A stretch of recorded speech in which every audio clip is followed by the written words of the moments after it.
Normalment, quan visitam un lloc, quan compram un bitllet o compram un bitllet d'avió per anar de viatge, què vos motiva a triar aquella destinació? Vos motiva un paisatge, per exemple, un museu, museus, vida nocturna, vida cultural, la gastronomia.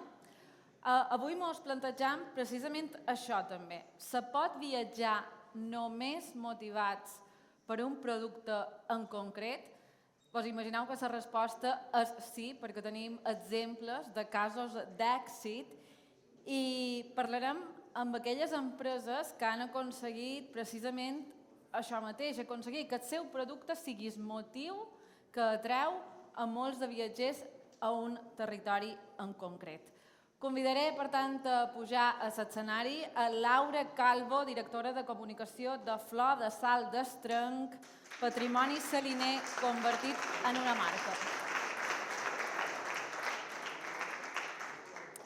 També en Lluís Anglès, fundador de Bonita Menorca, celler Vinifadet, enoturisme i gastronomia de territori de Menorca.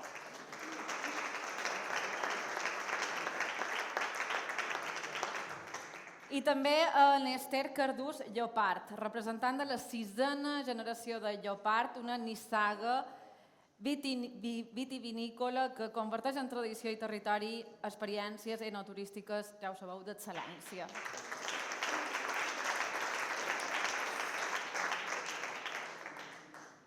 Vos convidaré ara mateix a agafar la paraula, primer de tot, a que vosaltres mateixos mos presenteu els vostres projectes i començarem per tu, Laura. Muchas gracias, Arasacent. Es un honor estar como caso de éxito entre tantos casos de éxito, que veo muchas caras exitosas aquí, y compartir estos días con personas que, como nosotros, creen en el poder del producto local para transformar destinos. Voy a leer 3 minutos porque si no corro el peligro de enrollarme y mejor que leo la introducción y luego haremos un vídeo. Gracias a la Consellería, al conseller, al director, por impulsar este espacio y a todas las instituciones implicadas que desde hace ya bastantes años estáis apoyando el producto local. Gracias por venir a todos. Hoy hablo en nombre de Salinas d'Estrenc y Flor de Sal d'Estrenc, dos proyectos que nacen en un lugar único, el Parque Natural Marítim Terrestre Estrenc-Salobrar de Campos. Nuestro producto no es solo sal marina, es territorio, tradición, biodiversidad, innovación, divulgación y trabajo artesano, convertido todo ello en un ingrediente extraordinario.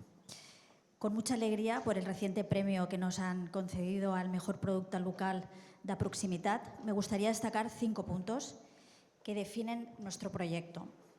El punto número 1, destacaríamos el origen, que es la naturaleza y la tradición. Las Salinas d'Estrenc forman parte de un ecosistema privilegiado donde el mar, el sol y el viento trabajan juntos para crear la flor de sal y otras sales marinas.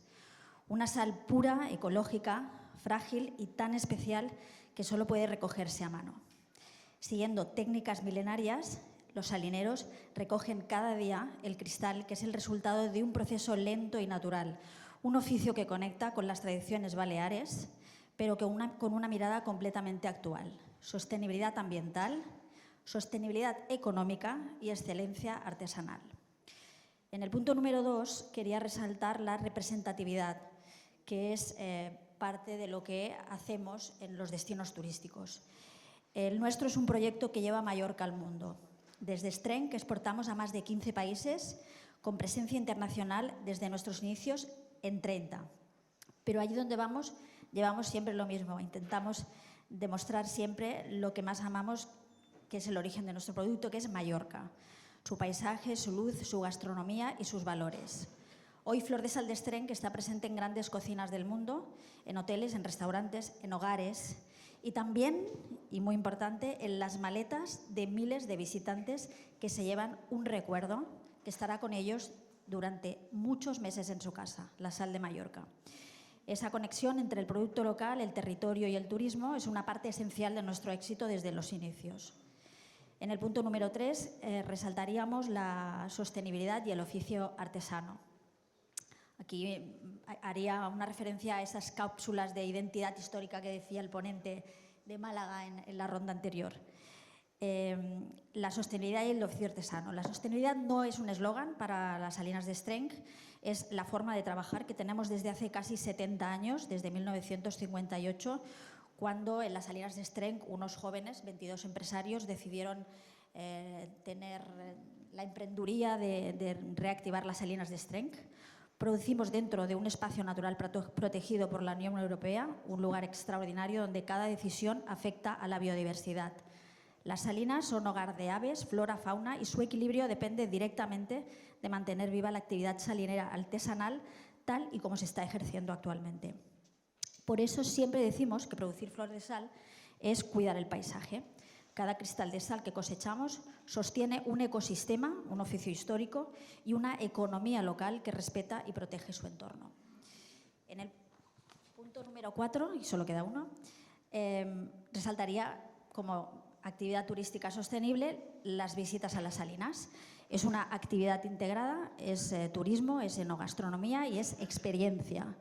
El turismo, si se gestiona bien, es una oportunidad enorme para educar, emocionar y conectar. Miles de visitantes recorren cada año las Salinas de Estrenc y Mallorca.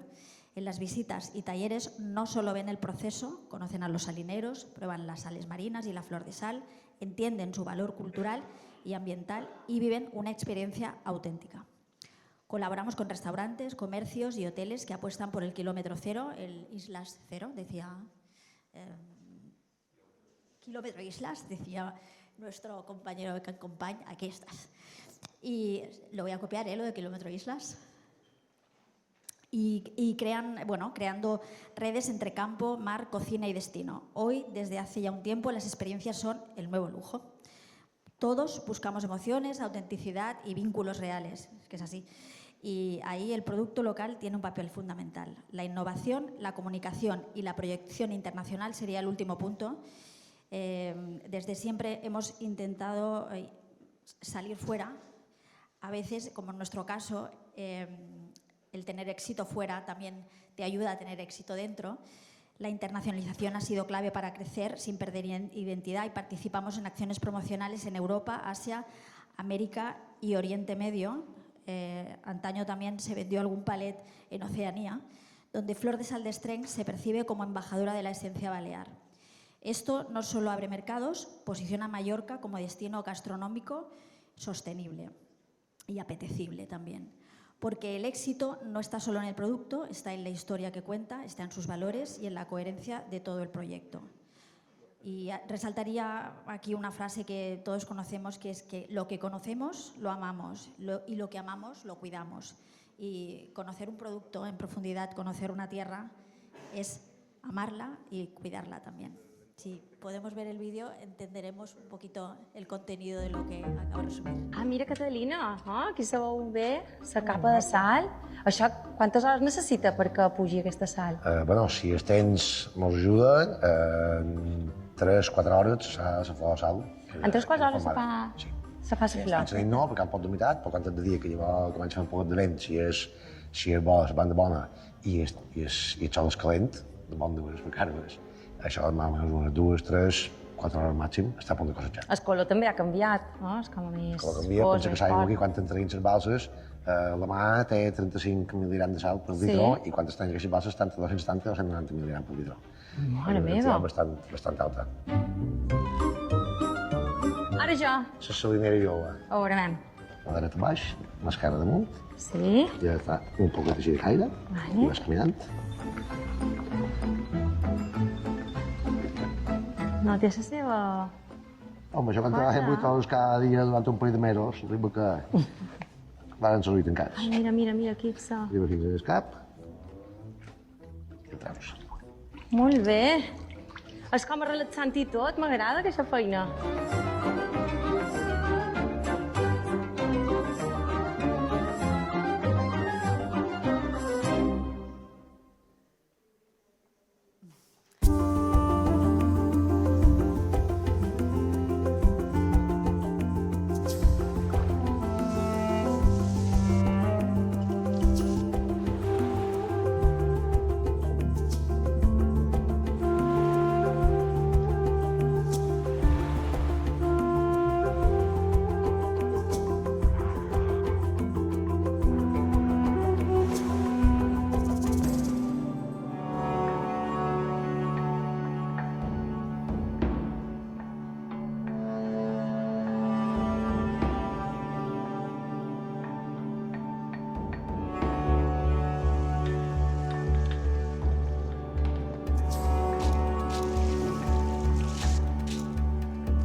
gràcies, Laura, per presentar-nos el patrimoni salines. I donant pas ara en Lluís Anglès, recordem fundador de Bonità Menorca, de celler Vinifadet. Molt bon dia. Podem posar la presentació directament? Bé, perfecte. Vinifadet té una història, com totes les empreses, que comença fa ara més de 40 anys, quan mon pare decideix plantar vinya a casa, a Menorca. Durant els 20 primers anys vam estar elaborant vi a casa. Ha sigut fantàstic.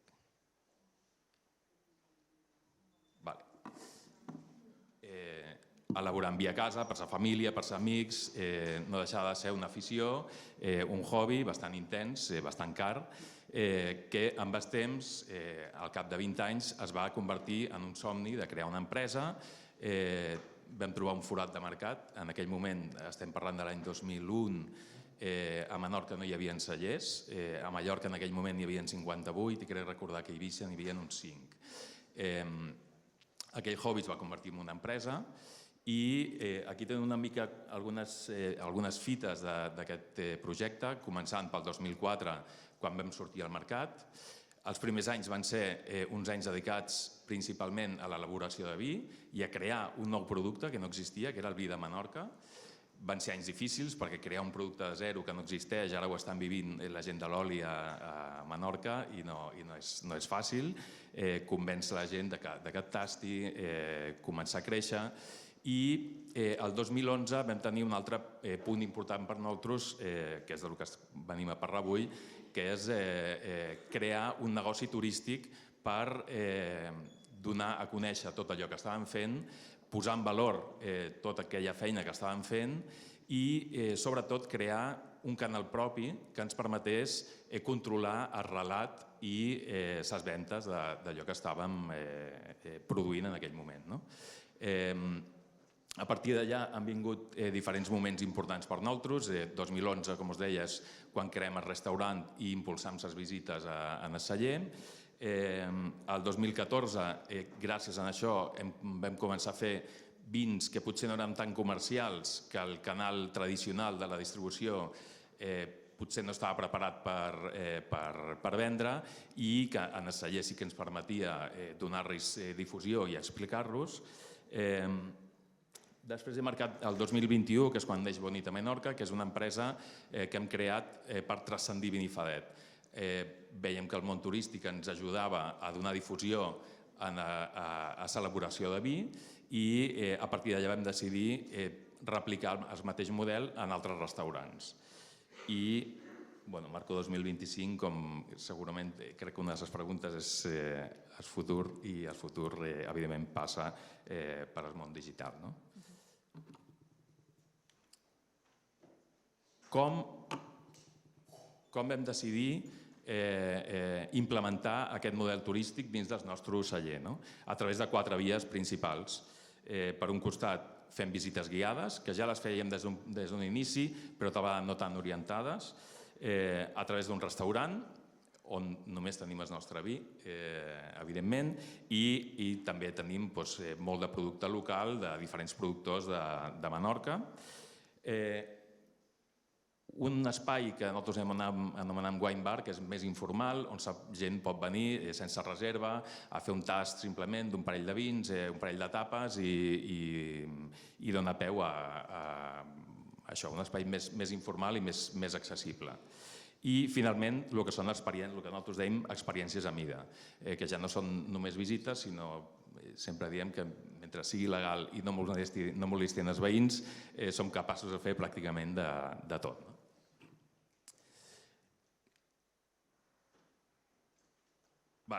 Quin impacte ha tingut això? No sé si hi havia un abans. Aquí. Quin impacte ha tingut això en la nostra oferta? Inicialment, com a productors, ens dedicàvem a elaborar vins, que són els de la línia Vinifadet, que fossin més comercials, que fossin fàcils de vendre a través de la distribució, que els restaurants i els clients els poguessin entendre. A partir de crear el nostre producte turístic i tenir més persones que venien a visitar-nos i entendre la nostra història i per què fèiem les coses que fèiem, ens hem atrevit a fer elaboracions una mica més especials. Aquí van néixer diferents famílies de vi. Avui en dia tenim 14 vins diferents, una cosa que és difícil de trobar moltes vegades en cellers que es dediquen només a elaborar i vendre en canal de distribució. És molt complicat. A partir d'aquí van néixer games com la gamma tanca, que són vins de parcel·la, o tot el que són vins especials. Les pequeñas fricades, des d'orange wines fins a vins escumosos, dolços, vins ancestrals, diferents productes que a nivell industrial no tindrien molt sentit de vendre a través d'un canal tradicional i que disposar d'un canal turístic propi ens ha permès de jugar, elaborar, experimentar i comercialitzar. A nivell d'ampolles, ara mateix estem quasi al voltant de les 100.000 ampolles. Permeteu, aquí li deu ampolles, aquí botelles. Em permetreu que emprem nostre anglicisme de bòtils, que em sembla que és meravellós, ja que estem parlant de territori. A Menorca serien bòtils i intentem aquí exportar aquest concepte, aquesta paraula. Ara mateix estem al voltant dels 100.000 bòtils, que era l'objectiu inicial que teníem fa 20 anys quan vam inaugurar el celler. Crec, i aquí podeu veure quin impacte, aquí 2011, quan vam començar, estàvem amb 17.000 bòtils només, i és quan vam començar a desenvolupar el negoci turístic.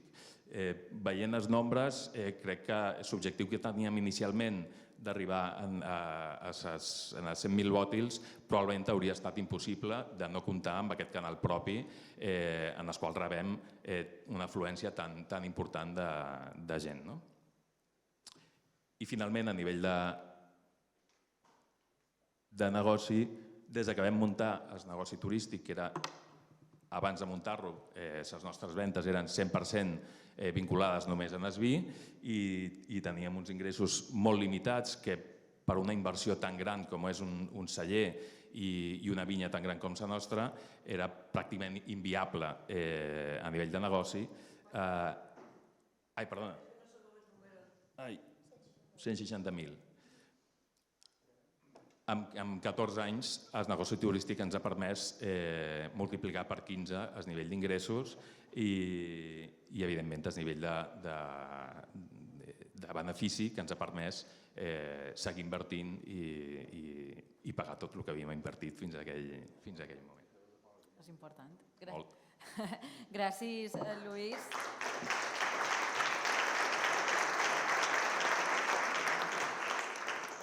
Esther, si vols agafar la paraula per explicar-nos com heu aconseguit mantenir fins a la 6a generació a la nissaga Lleopard. Sí. Primer de tot, moltes gràcies, perquè per nosaltres és un honor que ens poseu aquí com un cas d'èxit. Jo estic segura que els meus avis ara mateix estarien molt orgullosos de veure'ns aquí. Si voleu posar la presentació i així ja anem explicant. Nosaltres, evidentment, ens agrada molt explicar qui som a través de la nostra història, perquè al final són moltes generacions enrere, i per fer-ho ens remuntem a l'any 1385. Fa uns anys, fent unes obres de restauració a la masia familiar, que segueix sent a dia d'avui el nostre centre de vinificació, vam veure que una paret estava com buida, com si fos un armari tapiat, la vam tirar al terra i, per sorpresa nostra, vam trobar un munt de documents que parlaven de la història de la família que havien estat custodiats allà un munt de segles enrere. Un d'aquests documents era un document de data 1385, aquí hem volgut posar una còpia, aquest pergamí. El document estava en llatí, aleshores era l'idioma que es feia servir pels documents oficials. Per tant, en comptes de parlar de Bernat Llopart, van fins i tot llatinitzar el nom i cognom i parlava de Bernardus Leopardi, que rebia per part del seu germà en donació la mateixa masia familiar on vam trobar aquests documents i que seguim utilitzant avui en dia, conjuntament amb part de finca, que ja estava composta de vinya. Per tant, per això parlem d'aquestes 27 generacions que em precedeixen, que ara jo represento, afincats a la mateixa finca mare que aleshores. Durant les següents generacions es van dedicar al cultiu de diferents vinya, altres arbres fruiters, fins al segle XVIII, que ja exclusivament ens dediquem a la vinya. I l'altra data icònica que sempre parlem és l'any 1887, que és la data en què el besavi del meu avi, Pere Massana, comença a elaborar vins escumosos amb la marca Llopart.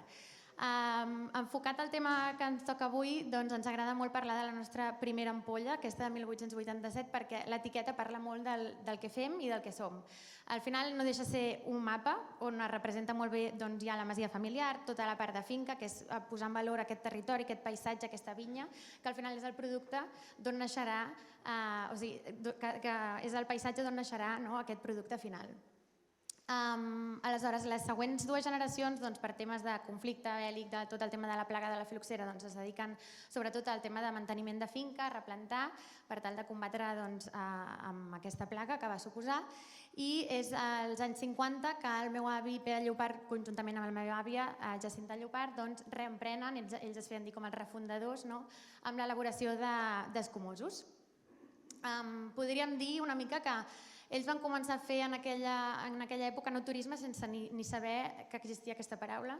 Ells obrien la porta de casa i la gent venia al celler i al final acabaven sent la gent, els clients més fidels, els que tornaven any rere any. En aquella època estava molt estacionalitzat, per tant per Nadal venien a casa i se sentien com si fos casa seva. Malauradament, els meus avis ens van deixar fa uns anys. Aleshores, al capdavant hi ha la cinquena generació. Aquí veiem una foto, són la meva mare, que és l'única dels 5 germans que no està al dia a dia a l'empresa, però sí que hi és el meu pare, o sigui que la família estem per tot arreu. Hi ha les meves dues tietes, la Jessi i l'Assumpta, el Josep Maria i el Pere. Una mica cadascun porta una de les branques de l'empresa i ara jo, recent incorporada fa 3 anys, la 6a generació, amb moltes ganes de seguir amb aquest llegat. Aleshores, quan parlem del nostre producte, evidentment parlem d'aquesta història, però parlem de la vinya. Sobretot és essencial la ubicació on estem situats a Subirats. El Penedès és com una vall, nosaltres estem a la part més muntanyosa, per tant tenim una bona acidesa al raïm que fa que puguem focalitzar en escumosos de llarga criança, però mantenint sempre aquest punt de frescor. És a dir, intentem que els nostres escumosos ens traslladin en aquest entorn, en aquesta ubicació, en aquesta altitud, en aquesta orientació nord, que si us fixeu, totes les vinyes les tenim mirant cara a Montserrat, per tant les maduracions són molt controlades, molt lentes. Una mica el mapa de la vinya, més que res per posar en valor que sempre intentem tenir la vinya al costat del celler. És a dir, per nosaltres és molt important la preservació del territori.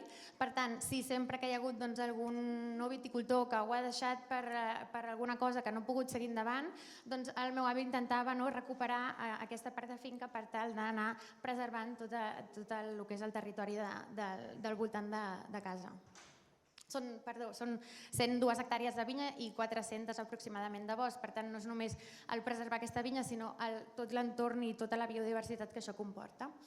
En resum, és que estem en una ubicació privilegiada, no només a nivell de vistes que tenim, us convido a que ens vingueu a visitar si mai veniu per la nostra zona, sinó també perquè, enfocat més en el tema d'enoturisme, estem molt a la vora de Barcelona, molt a la vora del mar Mediterrani, tenim Montserrat molt a la vora, aleshores tenim un flux natural de visitants que el que hem de fer és intentar retenir i intentar crear propostes de valor a través del nostre producte. I sobretot fer-ho, tenim aquest entorn, tenim aquesta vinya que s'ha de cuidar, fer-ho sobretot amb la sostenibilitat en tots els àmbits que puguem. Des de la vinya amb cobertes vegetals fins a que l'edifici, si veieu, sota aquesta vinya hi ha la nostra cava, o sigui, és el màxim integrat possible per afectar al mínim el paisatge. I aleshores també fer-ho de la mà d'altres cellers del Penedès. Al final el que volíem era, fa 6 anys enrere, més o menys, va sorgir Corpinat. Corpinat significa cor, pinar és Penedès en llatí, nat, nascut, per tant, nascut al cor del Penedès.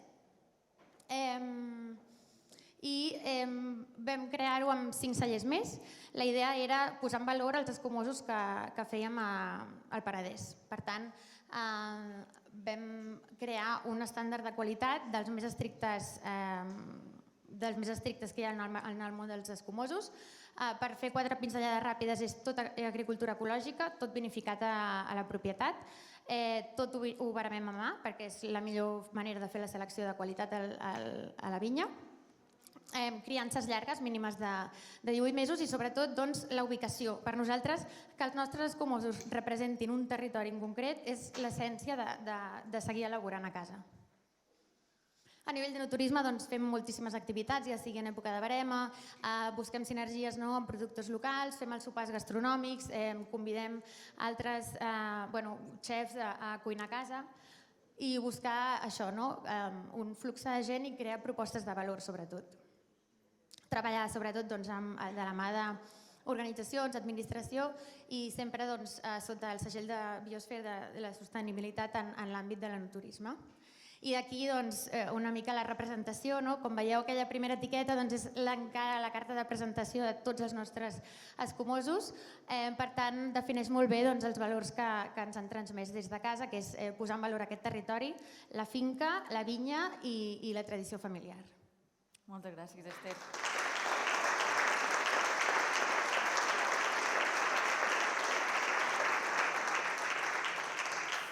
Moltes gràcies a tots tres. Crec que ens han explicat a la perfecció l'evolució de cada un dels casos, però ara m'agradaria plantejar-vos quines dificultats vos heu trobat en aquest camí i també, a través de les dificultats, heu arribat a que un territori s'identifiqui amb el vostre producte, o viceversa. Laura, si vols, començant per tu. Molt bé. L'objectiu nostre no era desestacionalizar, pero hemos conseguido desestacionalizar y eso es un éxito ya en sí, porque significa que estás generando negocio todo el año y generando puestos de trabajo todo el año. El hecho de ofrecer una actividad vinculada a la actividad de la salinera, como son las visitas guiadas, atrae público, con lo cual el marketing lo estás haciendo in situ. Todo eso en sí son atributos y logros, pero también se han convertido en algún momento de todo el proceso en obstáculos que hemos tenido que solventar, porque os podéis imaginar lo que es operar en un parque natural con la Consellería de Medi Natural, con el Ministerio de Medio Ambiente, con la Red Natura 2000, un montón de entidades vinculadas a la protección medioambiental. Y hablábamos antes de la gobernanza y todos con la gobernanza de mantener ese legado paisajístico y esa riqueza medioambiental. Eso, por un lado, es muy difícil hacer un producto de alimentación en un espacio donde tienes la espada de Damocles de que tu actividad es crucial y esencial para que el hábitat siga con esa riqueza. Luego, la exportación también tiene dificultades y eso ha sido también parte de pico y pala, ¿no? de insistir. Hay países en los que nunca podremos estar, como por ejemplo Italia y Francia, porque ya tienen mucho producto propio y pasa igual con vino, con aceite, pero hay otros países que os cuento anécdotas que creo que es lo más ilustrativo, que es el año pasado estábamos en Seúl haciendo un B2B, había 20 bodegas, éramos 4 o 5 productores de otro tipo de producto y las bodegas vacías y nosotros, los de la Sal de Mallorca, con cola de coreanos haciendo cola. ¿Por qué?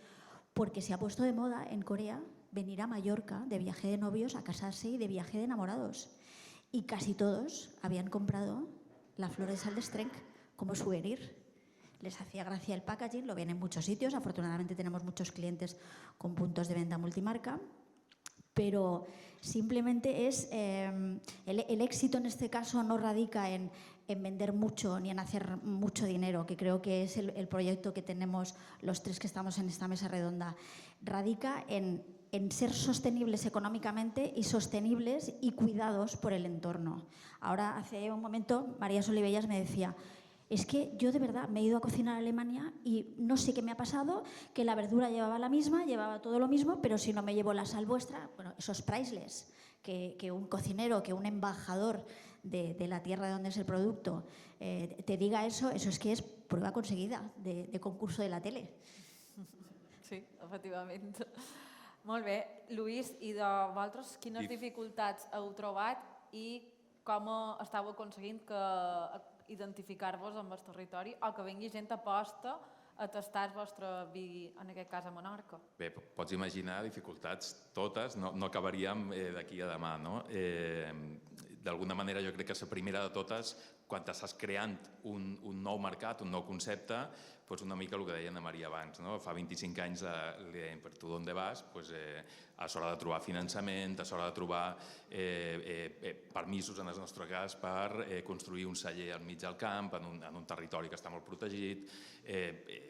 Poca gent que inicialment creia en aquell projecte, en aquell somni d'un boig de Menorca que diu que sí, que fa 20 anys que fa vinya, però que era difícil de creure. Encara que els expliquessis que a Mallorca ja hi havia cellers que estaven fent grans vins i que funcionaven molt bé a nivell turístic i a nivell comercial, que a Eivissa també se'n feia, que Menorca tenia una tradició vinícola que remuntava fa més de 2.000 anys, que fa 200, durant el segle XVIII, va viure un esplendor meravellós. Al segle XVIII a Menorca es produïen entre 2 i 3 milions d'ampolles o de bòtils, en aquell moment eren bòtils en anglès, que és pràcticament la meitat de la producció actual de Mallorca. Era moltíssim. Crec que les principals dificultats van ser aquestes, no? I amb el cap dels temps, quan ja duem 5 o 6 anys d'estar en el mercat, vam veure que no era tan fàcil arribar a 100.000 bòtils com havíem pensat, que el camí era molt més llarg. I el que vam fer va ser apostar clarament per un negoci turístic, desenvolupar-lo, i el que deies, com arribes a ser una destinació, ahir recordàvem amb la Patricia, amb la meva dona, que és juntament amb jo, que hem impulsat tot aquest projecte, que la primera vegada, el segon any d'estar fent visites, havíem passat de 1.000 a 2.000 visites i estàvem platòrics, i en un sopar amb altres vinaters, un que era bodeguer, que també tenia formatge, li vam dir, és que hem passat a 2.000 visites, era com fer a Menorca, dèiem, un ou de 2 vermells. I li vam dir, i tu quantes en fas? I va dir, 35.000. I, ostres, ens vam quedar totalment descol·locats. I com ho fas? Què fas de diferent? Quin secret? I ens va dir, temps. No n'hi ha un altre. Tu ho deies, pico pala, començar un any i aquell 1% de millora cada dia, i al cap de 20 anys estàs amb nombres que eren impensables al principi. I vosaltres, Esther, com heu aconseguit identificar-vos, que el vostre producte s'identifiqui amb aquesta marca que tu deies del Penedès? Bueno, al final és voler que els vins et transportin al Penedès, no? Hem vist tots els escumosos, n'hi ha que el seu propi nom és un tribut a la vinya. El lema de la família, també en documents antics que vam trobar, sempre havia sigut ex vite vita, del cep la vida, i una mica és l'essència, cuidar molt bé el territori, cuidar molt bé la vinya, obtenir un molt bon raïm per fer un molt bon producte i que aquest producte sigui l'expressió més pura d'aquest territori. És a dir, que si nosaltres, en el nostre cas, que tenim la finca a més altitud, tenim aquesta frescor, doncs voler demostrar aquesta frescor és un avantatge per nosaltres, és un tret característic, és com l'ADN dels nostres vins. Si tenim vinyes velles, doncs saber-les tractar, saber-les cuidar, aportar tot el valor allò i que el vi t'ho representi. En el cas dels vins, per exemple, treballem molt en Brut Nature. Brut Nature vol dir que el vi és com és, no li afegeixes cap punt de dolçor, diguéssim, i és la manera més transparent, no més honesta, de fer-te transportar cap a aquelles varietats autòctones. També un altre tret, treballar amb les varietats autòctones del Penedès, no mirar i emmirallar-te en varietats de fora, sinó sempre preservar aquesta tradició, aquesta història, però en tots els sentits. Recollint això que deies, vosaltres que teniu una història tan llarga i tan antiga, admirable, cap on aneu? Teniu una tendència de conservar tota... Sí, està clar que és una responsabilitat, però jo sempre parlo d'una responsabilitat positiva. Tu mires enrere, veus tota aquesta història i dius, ostres, jo vull seguir-la, i vas una mica intentant preservar, que jo crec que és el repte que tenim, de preservar amb totes les adversitats que venen. Sobretot som un sector que depèn molt de la climatologia. Ens afrontem a temes molt difícils, el canvi climàtic, hem de combatre'l, hem de saber, hem d'ajudar a la vinya. Hem patit al Penedès un període de sequera de 3 anys molt forts, en què paties no per no tenir raïm, sinó perquè la vinya se't morís, i sense vinya no fa res. Aleshores, jo crec que dels reptes més importants que hem de treballar a casa és la climatologia, sobretot, intentar, i també les tendències de mercat que vagin pogut aparèixer, per exemple, el tema de l'alcohol, anar-te adaptant amb tots aquests aspectes que van apareixent, aportant novetats, però sense mai perdre aquesta essència que és el que ens representa.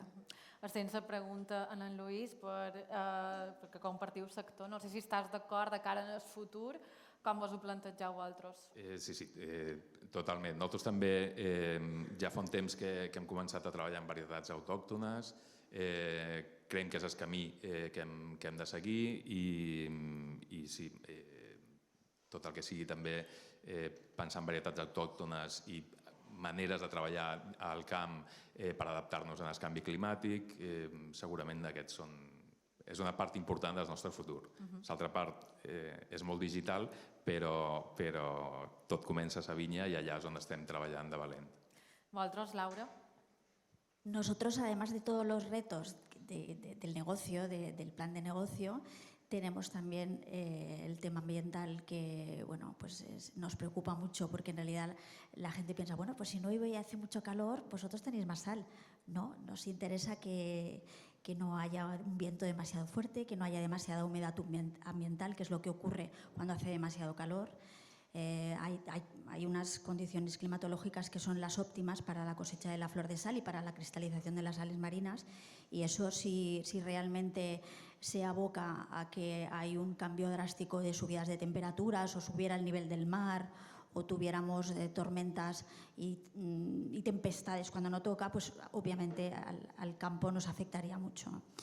Y por otro lado tenemos un reto que ahí sí que entraría a formar parte de la opinión pública de la ciudadanía, que es que la sal se considera en muchos titulares como algo que no es bueno, cuando en realidad es todo lo contrario. Entonces tenemos allí un reto educacional, un reto divulgativo que nos va a favor, porque la mentalidad va con la corriente de nutrición y de salud y de cuidarse y estar fit. Pero sí que es verdad que ese estigma tan antiguo de la sal yodada y de que la sal es mala y de que no hay que utilizar sal, todavía lo tenemos un poquito encima. Molt bé, i moltes gràcies, Laura, Lluís, Esther, per els vostres ensenyaments, perquè realment estan d'acord, no? Aquí també estan per aprendre i tenir referents com vosaltres. Gràcies. Animaros a todos a ir a los 3 sitios los que no habéis pasado. Yo ya me voy a apuntar a los 2, o sea que ejemplo vosotros. Ben dit. Gràcies.